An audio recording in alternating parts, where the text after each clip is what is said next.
नमस्कार,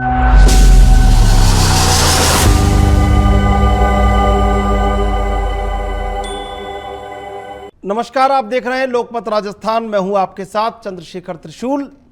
राणा सांगा को लेकर लगातार देश में उबाल है और ये उबाल रामजी लाल सुमन के उस बयान पर है जिसमें वो राणा सांगा के लिए शायद अपने आप को स्थापित करने के लिए जो कुछ कहते हैं, लेकिन कहीं ना कहीं पूरा देश इस क्रोध से उबला हुआ है। आज हमारे साथ इस मुद्दे पर चर्चा करने के लिए मौजूद हैं राजस्थान की वो कद्दावर राजपूत नेता जिनके आशीर्वाद से कई सांसद लोकसभा तक पहुंचे और कई विधायक विधानसभा तक पहुंचे। राम सिंह चंदलाई, राजस्थान की राजपूत सभा का वो बड़ा नाम, राजस्थान के राजपूत समाज का वो बड़ा नाम हमारे साथ मौजूद है जिसने राजपूत समाज को दिशा दी और कहीं ना कहीं जहां धैर्य रखने का काम था वहां धैर्य रखा और जहां बल का काम था वहां बल से भी काम चलाया।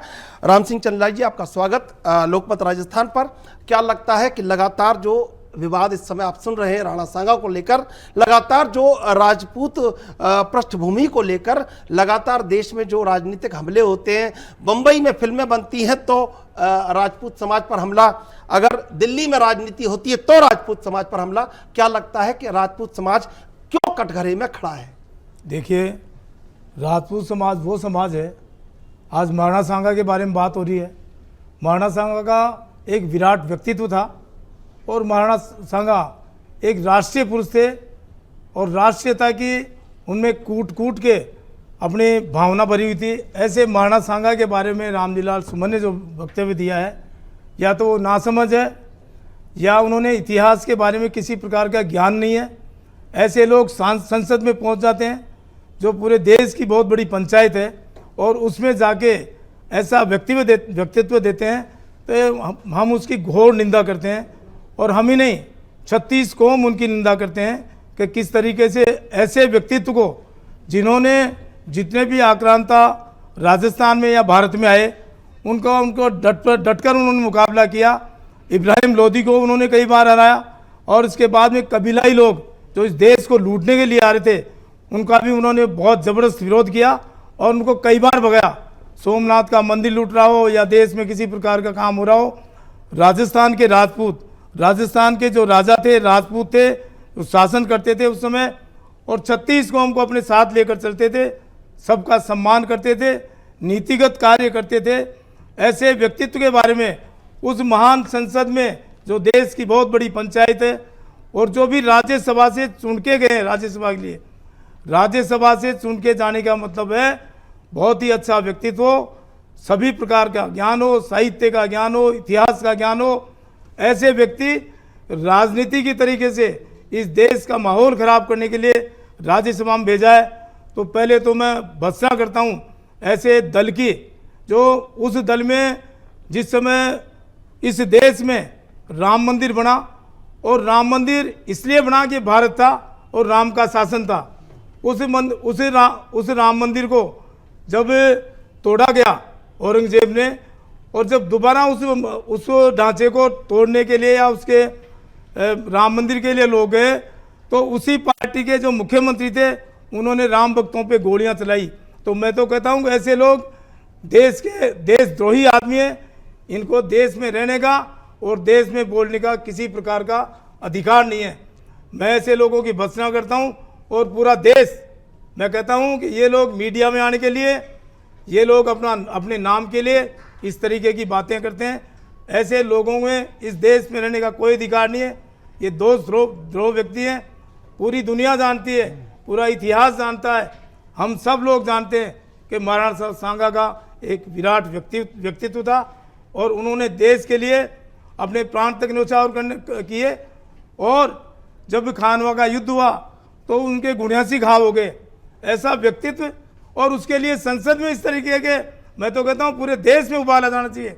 ऐसे व्यक्ति को, ऐसा व्यक्ति संसद में नहीं, जेल में रहना चाहिए, उनको आजीवन जेल देनी चाहिए। और मैं तो कहता हूँ पूरा देश अब इस ऐसे दलों से, ऐसे लोगों से विश्वास हमारा उठ गया। ऐसे मैं ही नहीं, पूरा देश उसकी भर्त्सना करता। 36 कौम उसका घोर विरोध करती है। राजपूत सभा हमेशा ऐसे लोगों के खिलाफ काम करेगी, काम करती रहेगी। हमने इनके पुतले फूके, हमारी महिलाओं में तलवार लेके और इनका कफन तैयार किया, उसको कफन भेजा है। उसका रामजी लाल सुमन राम के नाम से होना ही नहीं चाहिए, उसका तो कोई दौलत खान नाम निकाल दिया पब्लिक ने। तो ऐसे खानों का इस देश में रहने का कोई आवश्यकता नहीं है। जब देश आज़ाद हुआ और पूरे भारत में कोई पाकिस्तान चला गया, हिंदू हिंदुस्तान में रह गया, तो ऐसे लोगों को तो जिनका डीएनए मुसलमानों से या मुगलों से मिलता है, उनको इस देश में रहने का कोई अधिकार नहीं है। तो मैं इसकी पुरजोर भर्त्सना करता हूँ, विरोध करता हूँ, कड़े शब्दों में निंदा करता हूँ ऐसे व्यक्तियों। जी, कहीं ना कहीं राम सिंह चिदलाई ये कह रहे हैं कि समाजवादी पार्टी में कोई बौद्धिक व्यक्ति नहीं है, शायद इसलिए ये भी बड़ा कारण है क्योंकि बौद्धिक व्यक्ति वहां जाते हैं राज्यसभा में। बहरहाल मनीषा सिंह, डॉक्टर मनीषा सिंह सामाजिक कार्यकर्ता हमारे साथ जुड़ी हुई हैं। मनीषा जी, क्या लग रहा है, पूरा देश क्रोध से उबल रहा है और जो हुआ है उसको लेकर ये लग रहा है कि जो पाकिस्तान वाली गालियां थी उनका भी स्टॉक रामजी लाल सुमन के लिए ट्रांसफर कर दिया गया है। अब पूरा देश इस समय, और ये पहला सुमन है, ये खिताब रामजी लाल सुमन के नाम, पहला ऐसा सुमन है जो गालियों से खिल रहा है देश में इस समय। ये पहला खिताब उनको मिल चुका है। क्या लग रहा है कि जो रामजी लाल सुमन लगातार कह रहे हैं कि माफी नहीं मांगूंगा, क्या लगता है ये हठधर्मिता है और समाजवादी पार्टी इस हठधर्मिता को प्रश्रय दे रही है?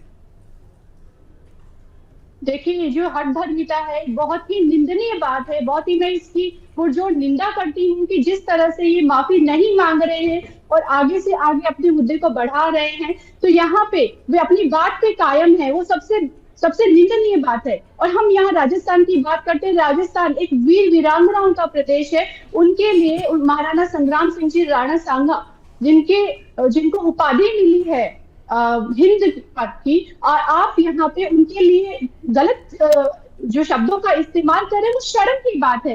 आप लोगों को सोचना चाहिए, अगर आपको इतिहास का ज्ञान नहीं है। वे महाराणा सांगा, वे वीर महाराणा सांगा जिन्होंने 80 घाव अपनी छाती पे खाए, पीछे नहीं पीठ पर नहीं, छाती पे खाए, और इतने युद्ध लड़े, 100 युद्ध लड़े जिसमें से 99 जीते। और यहाँ पे अपने हिंद के लिए, अपने राष्ट्र के लिए उन्होंने इतनी लड़ाइयां लड़ी और कभी भी पीछे नहीं हटे। अपनी जनता के लिए उन्होंने कभी भी पीछे पग नहीं हटाया। और सभी को लेकर अगर हम बात करते हैं पूरे राष्ट्र के लिए, और ऐसे बहुत सारे वीर हुए हैं। और ये होते कौन है जो इस तरह की बातें करते हैं, इस तरह की जो शब्द है वो उनको इस्तेमाल करते हैं, वो भी गरिमामय संसद में बैठकर। उन्हें शर्म आनी चाहिए और सभी सांसदों को भी उनका पुरजोर विरोध करना चाहिए था। जहाँ पे अभी आप जनता विरोध कर रही है, वो अपनी बातें रख रही है, जिस तरह से अपना आक्रोश वो दिखा रही है, वे आप खुद समझ लीजिए इससे कि उन्होंने कितनी बड़ी बात की है। गद्दार कहा है उनको, जिनको हम पूजते हैं उनको। ये राजस्थान हर एक रग रग, एक एक कण कण इसका ऐसे वीर योद्धाओं का इतिहास बयान करता है, इनकी बलिदानों की कहानियां बताता है। और जहां पे आप इस तरह के बयान दे रहे हैं, बहुत ही शर्मनाक है आपको। और फिर उसके बाद में आप अपनी हठधर्मिता के कारण माफी नहीं मांग रहे हैं, ये उससे भी ज्यादा शर्मनाक है। इन लोगों को तो यहाँ से बर्खास्त करके बाहर बिठा देना चाहिए अगर इस तरह की बातें करते हैं। और आप देखिए, आप राजस्थान की जो वीर धरा है, यहाँ पे वीर वीरांगनाओं की कहानियां विश्व में, पूरे विश्व भर में प्रसिद्ध है। लोग यहाँ की हर एक जो हमारे यहाँ की विरासतें हैं उनको देखने आते हैं, उनकी कहानियां सुनते हैं। और हम लोग गर्व महसूस करते हैं इनकी कहानियां सुनते और सुनाते हुए। और ये इस तरह के बयान सुनते हैं, कैसे शांत बैठ सकते हैं? आप ये देखिए कि इस तरह के जो बयान ये दे रहे हैं और उसके बाद में आप लोग माफी से भी मुकर रहे हैं। आपको शर्म आनी चाहिए। बहुत ही निंदा है, इन लोगों को बर्खास्त करना चाहिए, इनको संसद से निकाल के बाहर कर देना चाहिए। और अगर आप बात करते हैं यहाँ पे, अगर हम अपने युवाओं को, हमारे आने वाले भविष्य को क्या हम इससे मैसेज दे रहे हैं, ये संदेश दे रहे हैं हम कि आप अपने ही पूर्वजों को, अपने ही इतिहास के पूर्वजों को आप गद्दार, आपका क्रोध जायज है। ये देश, ये पूरा देश इस समय क्रोध में उबल रहा है। मैं आऊंगा आपके पास मनीषा जी। राम सिंह जी, आप तो बहुत पुराने मजे हुए व्यक्ति हैं और आपने कई समाजों को देखा है, 36 कौम को देखा है। ऐसा तो नहीं है समाजवादी पार्टी का जैसा इतिहास रहा है, कोई कट्टर कार्यकर्ता हैं समाजवादी पार्टी के रामजी लाल सुमन, वहाँ से रामजी लाल सुमन लखनऊ गए हों और समाजवादी पार्टी के पुस्तकालय से वहाँ पाकिस्तान से किताबें कोई आई हों लिखी हुई, अलग तरीका, उनका इतिहास अलग है, समाजवादी पार्टी का पढ़ने का तरीका अलग है। तो वहाँ पाकिस्तान से कोई किताब उठा लाए हों, उसका वर्णन कर रहे हो यहाँ पे, या उसके बारे में बता रहे हो? देखिए, इतिहास में ऐसी कोई बात नहीं है। जो व्यक्ति मूर्छित होने के बाद में भी खानवा के युद्ध में, और सामंतों ने उनको लाके एक सुरक्षित जगह लेके आए, वहाँ भी जब उनको होश आया तो उन्होंने अपने सामंतों को डांटा कि मुझे युद्ध भूमि से क्यों लेके आए। ऐसे वीर पुरुष की ऐसी कहानियाँ जो जिनका कोई आधार नहीं है, ऐसी कहानियाँ अगर वहाँ है तो गलत है। देखिए जिस तरीके से अभी चंद्रशेखर जी कह रहे थे कि इनमें कोई प्रबुद्ध लोग है ही नहीं, तो प्रबुद्ध लोग तो है ही नहीं, राज्यसभा में तो प्रबुद्ध लोगों की जगह है। तो मैं कहता हूं कि ये इतिहास के बारे में जानते ही नहीं है। अगर राजस्थान का इस इतिहास, इन वीरों का इतिहास, इसी इतिहास से हटा दिया जाए तो इतिहास बचता ही नहीं है। ऐसा जो बहादुरों का इतिहास था, हमारे तो जो रानियां थी उन्होंने भी हाडी रानी ने सर काट के दे दिया, पहले राष्ट्र के लिए लड़ो। तो ऐसी हमारी वीरांगनाएं थी, लक्ष्मीबाई थी। और जब और भी ज़्यादा समस्या आ गई तो हमारी जो औरतें थी, वीरांगनाएं थी, उन्होंने 36 कौम के साथ जोहर किया, लड़ते लड़ते काम में आ गई। तो ऐसे इतिहास के बारे में अगर उनको ज्ञान नहीं है तो मैं समझता हूँ कि उनका जो इतिहास है वो इस देश के खिलाफ इतिहास है। ऐसे लोगों को इस देश से बाहर कर देना चाहिए। और अब भी जब यूपी में इतने समाजवादी पार्टी सिर्फ यूपी तक ही है, यूपी में हिंदुओं के साथ क्या हो रहा है उसमें ये सब लोग शामिल हैं। तो इनका एक तरीके से साजिश है ये। जिस तरीके से कश्मीर में जो साजिश चली पुरानी और वो कश्मीर में वो साजिश खत्म हो गई, इस तरीके से यूपी में ये नई साजिश एक तैयार करना चाहते हैं और हिंदू जाति को हिंदुओं से ये लड़ाना चाहते हैं, ऊंच नीच का भेदभाव ये करना चाहते हैं। और हम ये चाहते हैं कि पूरा राजस्थान, पूरे हिंदू समाज एक रहे, कोई जातियों में नहीं बटे, कोई ऊंच नीच का भेदभाव हमारे समाज में, राजपूतों में पहले भी नहीं था। हम तो किसी को नीचा मानते ही नहीं, मगर कोई नीचा मांगते हैं तो उनको भी जी लगा के हम बात करते हैं। हमारा ऐसा इतिहास रहा, हमारी संस्कार, संस्कृति और वीरता सब शानदार रही है राजस्थान में, और भारत उसका पूरा सभी जातियां अनुसरण करती। मनीषा जी, राम सिंह जी को सुना आपने। देखिए, रामजी लाल सुमन को तो ऐसा लगता है कि उनके जो राष्ट्रपिता हैं वो तो अखिलेश यादव हैं और उनकी जो मातृभूमि है वो डिम्पल यादव है। इससे आगे वो कुछ देख ही नहीं पा रहे, सुन नहीं पा रहे, अंधे बहरे हो चुके हैं और उनको कुछ सूझ नहीं रहा है। उनको लग रहा है कि मातृभूमि हमारी डिम्पल यादव बस खुश हो और हमारे बच्चों को टिकट मिल जाए और हमारा जो नाम हो रहा है बिल्कुल उम्र के आखिरी पड़ाव पर, ये इतना जो परम वैभव को प्राप्त हुआ है ये ठीक है। और चाहे ये फूल गालियों से खिलता रहे, उनको फर्क नहीं पड़ रहा है, क्योंकि जिस तरह वो लगातार हठधर्मिता पे अड़े हुए हैं। देखिए, बिल्कुल ये ओछी राजनीति में इसको कहूंगी, एक तुच्छ कदम उन्होंने उठाया है। एक गरिमा में जो हमारी राज्यसभा में उन्होंने बैठ के इस तरह के हमारे पूर्वजों को इस तरह की गाली दी है, जो कि बहुत ही ज्यादा शर्मनाक है। और साथ साथ में अभी भी राजनीति किए जा रहे हैं और जो समाजवादी पार्टी है वो राजनीति के इनके साथ में है और वो इस बयान को मोड़ के अलग उस पर लेके जा रही हैं कि जिस तरह से उन्होंने इसको बयान को अब देखकर और बिल्कुल ही अलग कर दिया है, जबकि उन्हें वहां पे माफी मांग लेनी चाहिए थी जिस तरह से। और माफी, मैं तो कहती हूँ कि ऐसे इंसान जिनको हमारा देश है, हमारे राष्ट्र का इतिहास नहीं पता, आपने जिस तरह से अभी राम सिंह जी ने कहा कि हमारा जो देश है, हमारा राष्ट्र का जो इतिहास है, उनमें हमारे जो राजस्थानी वीर और वीरांगनाएं हैं उनका इतिहास हटा दिया जाए, राजपूतों का इतिहास हटा दिया जाए, तो वहां पे कोई इतिहास में कुछ भी नहीं बचेगा। अगर इस तरह के वीर योद्धाओं पे, महापुरुषों पे अगर इस तरह की टिप्पणी आप कर रहे हैं और उसके ऊपर आप राजनीति खेल रहे हैं, तो ये बहुत ही ज्यादा शर्म की बात है। आपको बिल्कुल हट जाना चाहिए। आपको राजनीति आती ही नहीं है। यहाँ पे ये इतना बड़ा लोकतंत्र है जिसमें जनता के लिए और हमारे वीर पुरुषों के साथ में लेकर चलने वाला जो लोकतंत्र है, इसके साथ में आपको रहना चाहिए। आप किस तरह के बयान दे रहे हैं? और आप समाजवादी पार्टी, आप उनको अपने हीरो मानते हैं जिनको खुद को नहीं इतिहास का ज्ञान है, और आप इस मुद्दे को मोड़कर अलग ना लेके जाइए। देखिए, आप जो समाज है पूरा 36 कौम, मैं कहूंगी कि वो पूरा आक्रोश में है और वो कह रहा है और ये आपको चेतावनी दे रहा है।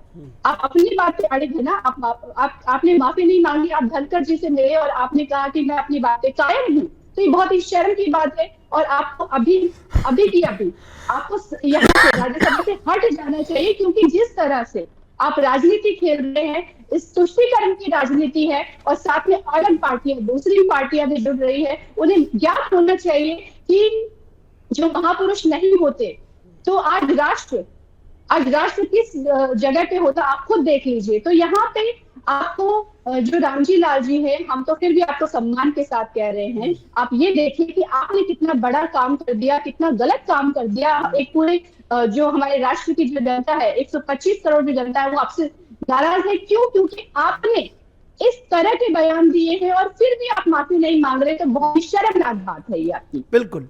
राम सिंह जी, लंबे समय से आप देख रहे हैं राजनीति को बहुत करीब से। ये बड़ा गंभीर सवाल मेरा आपसे कि दरअसल तमाम राजनीति को जाति से जोड़ दिया जाता है, और ये जो बयान है ये भी कहीं ना कहीं मुस्लिम यादव या दलित मुस्लिम यादव समीकरण को लेकर बनाया जा रहा है कि कहीं ना कहीं आने वाले समय में समाजवादी पार्टी को क्षेत्रीय स्तर पर कुछ फायदा हो जाए। हालांकि फायदा कितना होगा, कितना नुकसान होगा, देश को नुकसान हुआ है, देश के इतिहास को नुकसान हुआ है और देश के सम्मान को नुकसान हुआ है। तो क्या लग रहा है कि ये घृणित फायदे के लिए या महज राजनीतिक स्वार्थ के लिए जो चर्चाएं इस तरह बलवती हो जाती हैं और उनको लग रहा है कि उन्होंने बहुत बड़ा काम कर दिया है, तो क्या नहीं होना चाहिए कि जो ऐसे लोग हैं, आम आदमी को दंडित किया जाता है, आम आदमी के ऊपर 100 दंड हैं, लेकिन जो लोकतंत्र के मंदिर के भीतर बैठा है उसके ऊपर कोई दंड नहीं है, तो नहीं होना चाहिए कि कड़े से कड़ा कानून ऐसे लोगों के लिए बनाया जाना चाहिए कि भाई इनको भी सज़ा मिले?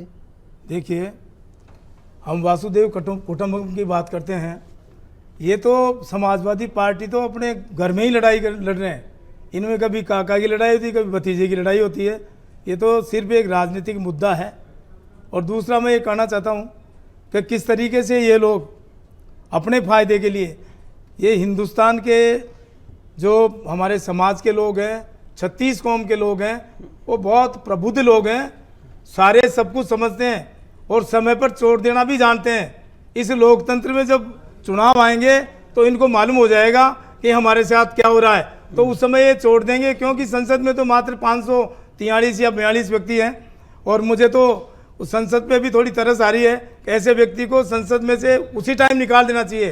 दूसरा मैं ये कहना चाहता हूँ कि मनीषा जी बार बार कहती माफ़ी मांग ले, ये माफ़ी योग्य व्यक्ति नहीं है। हम क्यों माफ़ी मंगाएंगे इन लोगों से? इन्होंने तो इतना घोर मतलब जिस तरीके से कहते हैं कि देश के प्रति एक बहुत ही गलत कृत्य किया है, तो ये माफ़ी योग्य व्यक्ति नहीं है। इनकी माफ़ी तो दूसरे तरीके की होनी चाहिए। इनको संसद से निकाल देना चाहिए और संसद में अगर ऐसा प्रावधान नहीं है तो तुरंत संसद में संविधान का संशोधन करना चाहिए कि देश विरोध में कोई भी जाएगा तो देश में रहने लायक आदमी नहीं है, उसके देशद्रोह का केस लगना चाहिए। ऐसे व्यक्तियों को संसद में रख के और संसद में उनको माफ़ी मांगे। मेरे तो ये जो हमारा इतिहास है उस इतिहास के बाहर है। अगर राजतंत्र होता तो पता नहीं क्या होता, मैं मेरे मुंह से नहीं कहना चाहता, पर ये जो संसद है लोकतंत्र में है तो 36 कौम के लिए बनाया, 36 कौम के फायदे के लिए बनाया गया है। हम सांप्रदायिक सद्भावना भी रखते हैं। महाराणा प्रताप के टाइम भी जो उनके जो प्रधान सेनापति थे सूरी थे, तो ऐसी बात नहीं है, हम सबको साथ रखना चाहते हैं, परंतु ये राजनीति कोई साथ रहना नहीं चाहता ना आपके, तो फिर कैसे रखेंगे? पर इस तरीके से राजनीति करना, हमारे महापुरुषों की बेइज्जती करना, ये बहुत ही गलत बात है। बिल्कुल। अभी वो या उसके बारे में अभी एक ताज़ा घटना का जिक्र मैं आपसे कर रहा हूँ कि वीर तेजा जी की मूर्ति को खंडित किया गया है जयपुर में, प्रताप नगर इलाके में। तो कहीं ना कहीं ये विद्वेष है या ये घृणित साजिशें हैं जो इस देश को कामयाब होने से रोक रही हैं या इस देश में नफरत फैलाना चाहती हैं, तो इनके खिलाफ कहीं ना कहीं तो कुछ होना चाहिए। देखिए, ये बहुत ही नफरत फैलाने वाला मामला है। तेजाजी महाराज हमारे आस्था केंद्र हैं और हमारे राजस्थान नहीं पूरे देश के लोक देवता हैं। और जब उनके स्थान पे जाते हैं, थान पे जाते हैं, हमारे राजस्थान भाषा में थान बोलते हैं, और किसी को अगर सांप भी काट गया तो निश्चित रूप से वो ठीक होता है। और ऐसे कई प्रकार की बीमारियां हैं वो हमारे लोक देवताओं के माध्यम से ठीक होती है, वो आस्था केंद्र है। और मैं तो ये समझता हूँ कि अगर एक तरीके से वो देखा जाए तो हम जाते हैं और हमारे जाते ही कोई काम होता है तो हम उसको मानते हैं कि ये वास्तव में लोक देवता हमारे। ऐसे लोक देवता के प्रति इस तरीके का घृणित कार्य किया, उसकी भी घोर निंदा करते हैं। हमारा पूरा समाज 36 कौम इसकी निंदा करती है। ये कुछ ऐसे व्यक्ति, साजिश है, ये हिंदुस्तान में एक रची रचाई साजिश है जो ऐसे कृत्य कर रही है और हमारे महापुरुषों का और इनका अपमान कर रही है, हमारे लोक देवताओं का, हमारे देवताओं का। इस तरीके से कई बार बात करते हैं, ये तो कल्पना है, रामायण कल्पना, राम कल्पना है। अरे भाई तुम कहाँ से आ गए, फिर आप लोग कहाँ से आ गए? तो एक गणित कार्य है। और मैं नहीं, ये जो मेरे विचारधारा के लोग हैं, जो मेरे विचारों के, ये हमारे लोक देवता, जो लोक देवता है, उनका किसी ने अगर उसके साथ छेड़छाड़ किए या उसके साथ हाथ भी लगाए तो मैं उसकी घोर निंदा करता हूँ और मेरा समाज निंदा करता है कि ऐसे लोगों के साथ कड़ा से कड़ा सजा मिलनी चाहिए, जो भविष्य में ऐसी पुनरावृत्ति नहीं हो और जिस तरीके से महाराणा प्रताप की ऐसी भी पुनरावृत्ति नहीं हो। देखिए, महाराणा प्रताप को, राणा सांगा को, ये देश ही नहीं, अमेरिका से एक बार अब्राहम लिंकन यहाँ आए तो उन्होंने अपनी माँ से पूछा, भाई मैं हिंदुस्तान जा रहा हूँ, आपके लिए क्या लेके आऊँ? तो उन्होंने कहा हल्दी घाटी की वो मिट्टी लेके आओ जो देश के लिए, अपने राष्ट्र के लिए कई नौजवान अपने प्राण न्यौछावर कर दिए, राजपूतों ने अपने प्राण न्यौछावर कर दिए, उस देश की रक्षा करी। तो वो मिट्टी लेके वो गए। अब भी कई बार कहीं जाते तो वो मिट्टी, अभी मलेशिया, वहाँ मॉरिशस गए थे हम, तो मॉरिशस में कहा भाई आप वहाँ से आ रहे हैं तो वहाँ हल्दी घाटी की, राजस्थान की मिट्टी लेके आओ। हम यहाँ से मिट्टी लेके आए। तो महाराणा सांगा, महाराणा प्रताप, और आपको फिर बता रहा हूँ मैं कि राजा मान सिंह, आज उसके बाद में एक बहुत बहस छिड़ी है जी कि राजा मान सिंह और सवाई जय सिंह जी, इनका नाम हटाना चाहिए।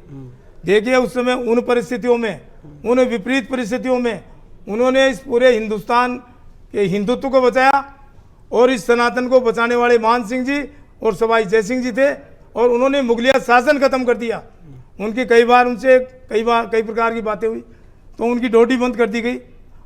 मान सिंह जी ऐसे कूटनीति के व्यक्ति थे कि मुगलों को और शेखों को वो अलग रखते थे, तो इनको डर से, वो सेनापति थे, इनकी काफ़ी उसमें जो भी मान सिंह की, जो भी अकबर की सेना थी, उसमें कई बार कहते भाई मान सिंह हिंदू है, इसको क्यों रखा जा रहा है?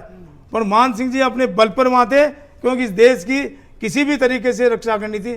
ऐसे हमारे राजा मान सिंह जी हुए, ऐसे ही सवाई जय सिंह जी हुए। तो हमारे महापुरुष हैं, वो महान है, अद्वितीय उनका जो व्यक्तित्व है, विराट व्यक्तित्व है पूरे हिंदुस्तान में। तो मैं आपको कहना चाहता हूँ और मैं इस चैनल के माध्यम से पूरे समाज को बताना चाहता हूँ, हम सब एक हैं, कोई ऊंचा नीचा नहीं है, सारा हिंदू, कोई नीच नहीं है, कोई ऊंचा नहीं है, सब बराबर हैं। हम सब के साथ रहने वाले, 36 कौम के साथ रह के इस काम को करने वाले हैं। और सारी, मैं 36 कौम की तरफ से बात करता हूँ, ऐसे लोगों की घोर निंदा करनी चाहिए, ऐसे लोगों को कड़ी से कड़ी सजा मिलनी चाहिए। बिल्कुल। मनीषा जी, आपसे अंतिम जवाब कि आखिर रामजीलाल सुमन के साथ क्या होना चाहिए या उन्हें क्या करना चाहिए? जिस तरह से उन्होंने देशद्रोही का इनको नाम दे देना चाहिए, क्योंकि जिस तरह से ये बाहरी आक्रांताओं का साथ दे रहे, कुछ पार्टियां जो जिस तरह से बाहरी आक्रांताओं के साथ में, उन आक्रांताओं ने जिन्होंने हमारे देश में लूटपाट की, हमारी बहन बेटियों की इज्जत को लूटा, और आपने देखा किस तरह से उन्होंने अत्याचार किए, अन्याय किए हमारी जनता पे। आप उनके लिए बोलते हैं, उनके लिए खड़े हैं। यहाँ पे ये बिल्कुल सही मैसेज है कि एक है तो सेफ है, कटेंगे तो बटेंगे। तो यहाँ पे हर एक समाज एक साथ है। और आप देखिए, अगर इस तरह की जो वो बयान, रामजीलाल जी हो चाहे किसी भी पार्टी में कोई भी हो, अगर आप अपने जिस तरह से हमारे जो वीर योद्धा है, हमारे जो इतिहास है, उस पर इस तरह की भद्र टिप्पणी करेंगे, हमारे वीर योद्धाओं को इस तरह से आप पेश करेंगे, वो भी किसी भी तरह से आप बिल्कुल नहीं बच सकते हैं। आपके ऊपर कार्रवाई होनी चाहिए। और जो ये विकृति फैला रहे हैं हमारे इतिहास में, तो मैं ये कहना चाहूंगी सभी के लिए कि जो हमारे इतिहास की विकृति फैला रहे हैं, यहाँ पे हम खुद ये काम कर रहे हैं कि हम हमारे युवाओं को अपने इतिहास के प्रति अवगत कर रहे हैं, उन्हें अपनी कला संस्कृति बता रहे हैं। हमारे जो गौरवशाली इतिहास है, उसको अगर इस तरह से ये खत्म करने की कोशिश करेंगे तो इन्हें माफ नहीं किया जाएगा। और ये इस तरह के बयान देना बंद करें। अदरवाइज संसद में एक गरिमा को ध्यान में रखें और इस तरह के बयान ना दें। बिल्कुल। मनीषा जी, आपका बहुत बहुत धन्यवाद कार्यक्रम में जुड़ने के लिए। राम सिंह चंद्राई जी, आपका बहुत बहुत धन्यवाद कार्यक्रम में जुड़ने के लिए। ये जो नफरती फूल है समाजवादी पार्टी के, भले ही ये खिले लेकिन एक दिन कुम्हला जाएंगे। बावजूद इसके ये देश आगे बढ़ता रहेगा, ये देश एक रहेगा और विकास की रफ्तार लगातार तेज होती रहेगी। अब ऐसे में जो लोग ये पहचाने जा रहे हैं कि जो इस तरह का नफरत का माहौल देश में पैदा कर रहे हैं, ये नफरत का माहौल भी एक दिन कहीं ना कहीं सिरे से खारिज कर दिया जाएगा। बहरहाल देश विदेश की ताज़ा तरीन खबरों के लिए आप देखते रहिए लोकमत राजस्थान।